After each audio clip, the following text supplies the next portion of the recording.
Hello friends, good morning. Now आज हम लोग पढ़ेंगे बाइनरी फ्लोटिंग पॉइंट रिप्रेजेंटेशन। सो फ्लोटिंग पॉइंट रिप्रेजेंटेशन में इससे पहले वाले क्लास में हमने पढ़ा था fixed point representation. Fixed point representation में क्या था कि कोई भी डेटा फिक्स होता है कि कितना उसका इंटीग्रल पार्ट है और कितना उसका फ्लोटिंग है, रियल थी पॉइंट के वैल्यू फ्रैक्शनल पार्ट के लिए कितना जगह बना। यहाँ पे क्या है, फ्लोटिंग पॉइंट रिप्रेजेंटेशन में क्या है कि कोई फिक्स नहीं होता है कि इंटीग्रल पार्ट के लिए कितना जगह मिलेगा और अ, इसके लिए कितना जगह मिलेगा आपको फ्लोटिंग फ्लोटिंग पॉइंट के लिए, क्योंकि इसमें स्टोर करने का टेक्निक कुछ अलग होता है, कुछ अलग तरीके से ये काम करता है। नाउ सबसे पहले हम लोग थोड़ा सा देखते हैं पहले फ्लोटिंग पॉइंट रिप्रेजेंटेशन के बारे में कि फ्लोटिंग पॉइंट रिप्रेजेंटेशन होता क्या है। So now floating point representation जो है ये does not reserve any specific number of bit. See, floating point representation does not reserve any specific number of bits for integer और फ्रैक्शनल पार्ट। मतलब fractional या integer part के लिए इसमें कोई specific number of bit stored नहीं होता है, फिक्स नहीं होता है। बट इंस्टेड इसके बदले में ये भी, अरे ऐसा नहीं है कि रिजर्व नहीं करता है, रिजर्व तो करता ही है, लेकिन दूसरे तरीके से it reserves certain bit for the number called the significant और मैंटीसा। ये दो चीजों के लिए ये भी यूज करता है, एक तो mantissa and a fix number of bits to say where the decimal place lies called exponent. एक एक्सपोनेंट के लिए और एक मैंटिसा के लिए। अब ये मैंटिसा क्या होता है, एक्सपोनेंट क्या होता है, आगे हम लोग देखते हैं। तो बेसिकली फिक्स्ड पॉइंट रिप्रेजेंटेशन में हम लोगों ने पढ़ा था कि इंटीजर के लिए रिजर्व होता है, फ्रैक्शनल के लिए रिजर्व होता है, और अगर साइंड बिट है तो साइंड बिट के लिए। अनसाइंड में तो साइंड का मतलब नहीं था, लेकिन अगर साइंड है तो एक साइंड बिट के लिए। बट फ्लोटिंग पॉइंट रिप्रेजेंटेशन में क्या होता है, एक तो मैंटिसा के लिए रिजर्व होता है और एक एक्सपोनेंट के लिए रिजर्व होता है। Now the computer uses floating point numbers representation to convert the input data into binary form। ये तो सिंपल सी बात है जो आप जानते हो कि कंप्यूटर में जब भी हम कोई नंबर देते हैं तो पहले वह उसे बाइनरी फॉर्म में बदलता है, बाइनरी फॉर्म में लाता है, और बाइनरी फॉर्म में लाने के बाद उसको साइंटिफिक नोटेशन में कन्वर्ट करना पड़ता है। पहला तो काम क्या है कि बाइनरी फॉर्म में कन्वर्ट कर लो उस नंबर को, जो भी नंबर आया, और उसके बाद उसको साइंटिफिक नोटेशन में कन्वर्ट किया जाता है। कैसे करते हैं देखते हैं आगे। और which is converted into floating point representation. जब आप साइंटिफिक नोटेशन में उसको कन्वर्ट कर लोगे तो अब वो फ्लोटिंग पॉइंट रिप्रेजेंटेशन में कन्वर्ट होगा। इसके बाद उसे फ्लोटिंग पॉइंट रिप्रेजेंटेशन में कन्वर्ट करते हैं। और फ्लोटिंग पॉइंट रिप्रेजेंटेशन में भी तीन पार्ट हो गए, जैसे एक तो साइन बिट हो गया, एक वो एक्सपोनेंट पार्ट हो गया, और एक मैंटिसा पार्ट हो गया। ठीक है। नाउ अब ये साइन पार्ट क्या है, साइन बिट क्या है, एक्सपोनेंट बिट क्या है और मैंटिसा क्या है, इसके लिए हम लोग देख पहले तो इन तीनों को देखते हैं। उसके हाँ, तो पहले तो ये देखते हैं साइन बिट। तो इसके लिए भी जो मेमोरी बनता है, सपोज 16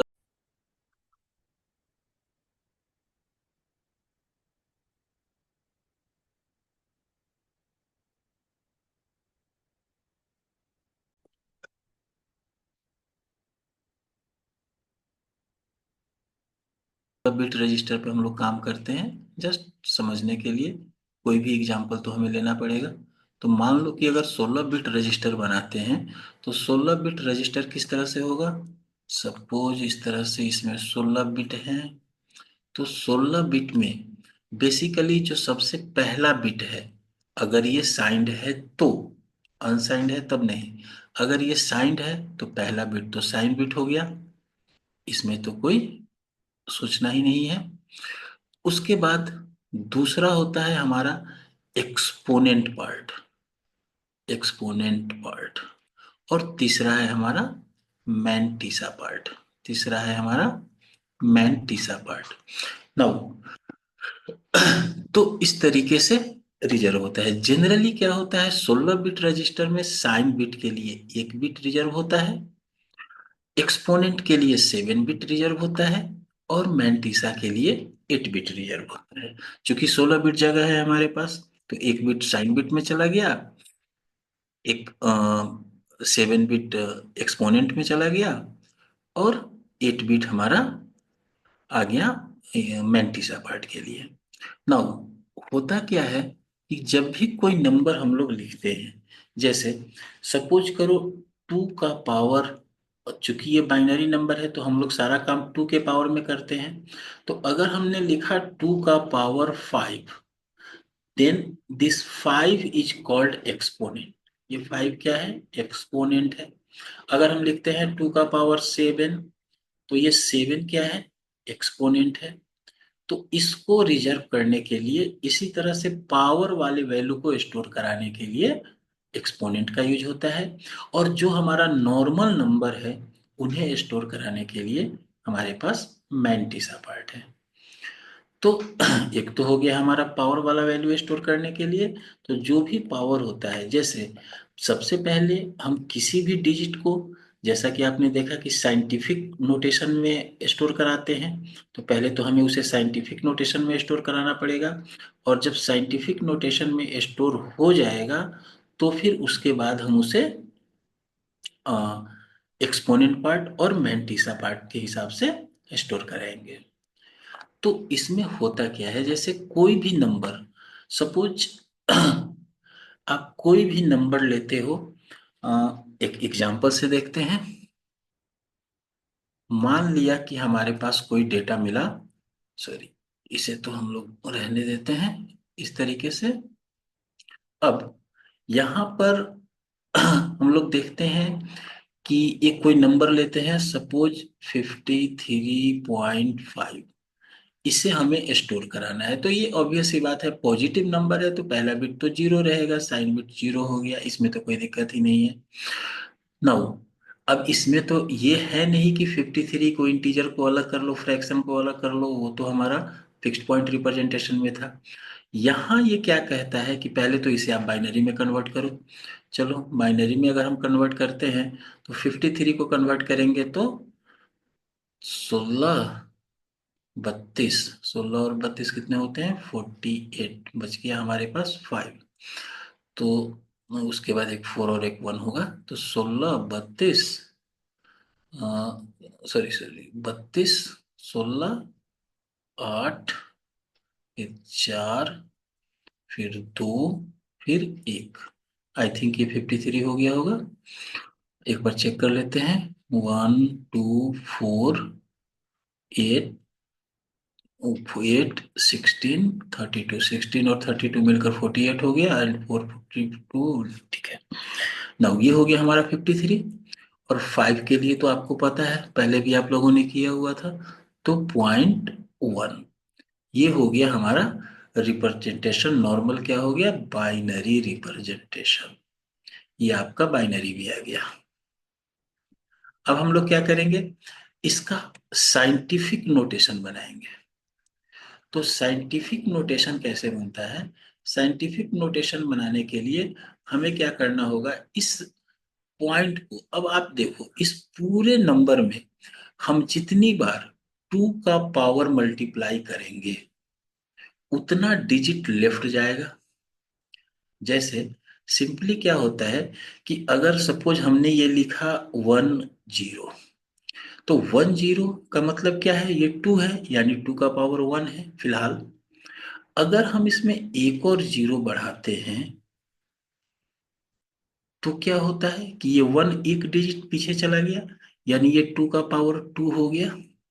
फिर अगर एक और डिजिट बढ़ाते हैं तो 2 का पावर 3 हो गया। ऐसे ही, तो 2 का पावर, जब हम पॉइंट को जितना पीछे करेंगे, 2 का पावर उतना बढ़ता जाएगा। यानी अगर कहा जाए तो हम इस नंबर को कुछ इस तरह से लिख सकते हैं, 110 101 .1 मल्टीप्लाइड बाई 2.0, इसलिए कि 2.0 का वैल्यू 1 है, इक्वल टू है। नाउ चूंकि अगर हम 2 का पावर 1 बढ़ाते हैं तो हमारा पॉइंट इधर आ सकता है। तो अगर हम इसको इस तरह से डिनोट करें 1 1 0 1 0 डॉट, इस 1 को बाहर कर देते हैं, 1 1 इंटू 2 टू दी पावर 1 किया जा सकता है।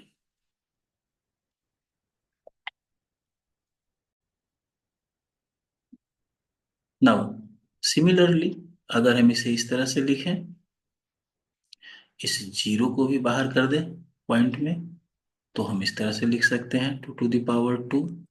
वैसे ही इस 1 को भी बाहर किया जाए अगर, तो लिखा जा सकता है 2 टू दी पावर 3। ये सिंपल वही ट्रिक है जो हम लोग डेसिमल में 10 का पावर करते हैं, बाइनरी में हम लोग 2 का पावर कर रहे हैं।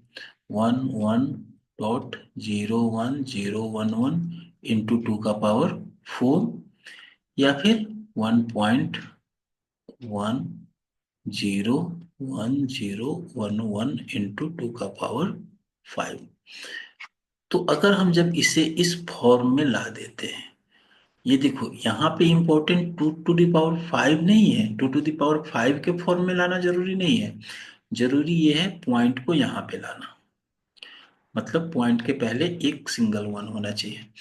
नाउ इसे हम लोग कहते हैं साइंटिफिक नोटेशन, साइंटिफिक नोटेशन।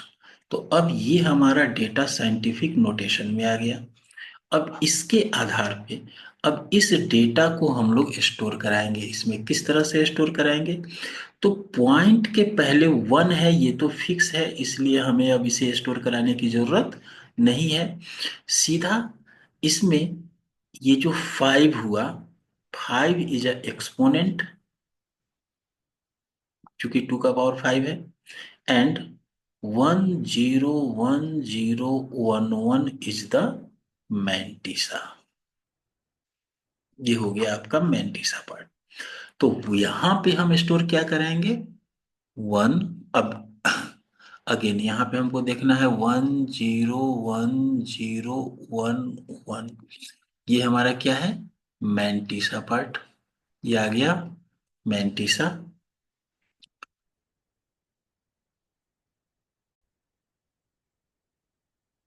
क्योंकि 16 बिट रजिस्टर में जो हमने बात किया था कि ये वैल्यू 1 बिट में तो ये है, 7 बिट में ये है, और ये 8 बिट में है।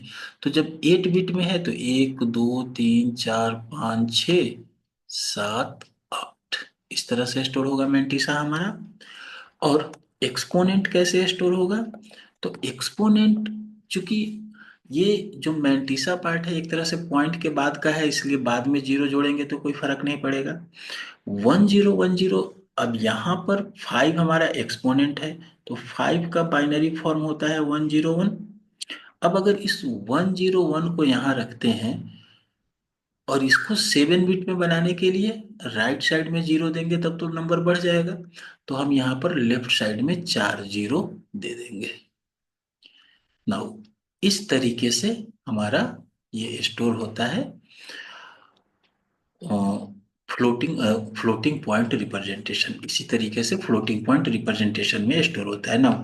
चूंकि यहाँ पर 2 टू दी पावर का कॉन्सेप्ट है, तो इस तरह से कम जगह में भी आप बहुत बड़े बड़े डेटा को स्टोर करा सकते हो आसानी से। होप समझ में आ गया होगा। ये थोड़ा इंपॉर्टेंट पार्ट है एग्जामिनेशन पॉइंट ऑफ व्यू से भी, क्योंकि इसे एग्जामिनेशन में भी पूछे जाते हैं बार बार। आज के लिए इतना ही। अब एक क्लास और नेक्स्ट क्लास में हम लोग ओवरफ्लो और अंडरफ्लो की चर्चा करेंगे। पहले थोड़ा सा इसका हम लोग एडवांटेजेस और डिसएडवांटेजेस देख लेते हैं। फ्लोटिंग पॉइंट रिप्रेजेंटेशन का, जैसा कि हम लोगों ने फिक्स्ड पॉइंट रिप्रेजेंटेशन में उनका एडवांटेज और डिसएडवांटेज देखा था, तो यहाँ इसके भी कुछ एडवांटेजेस और डिसएडवांटेजेस होते हैं। नाउ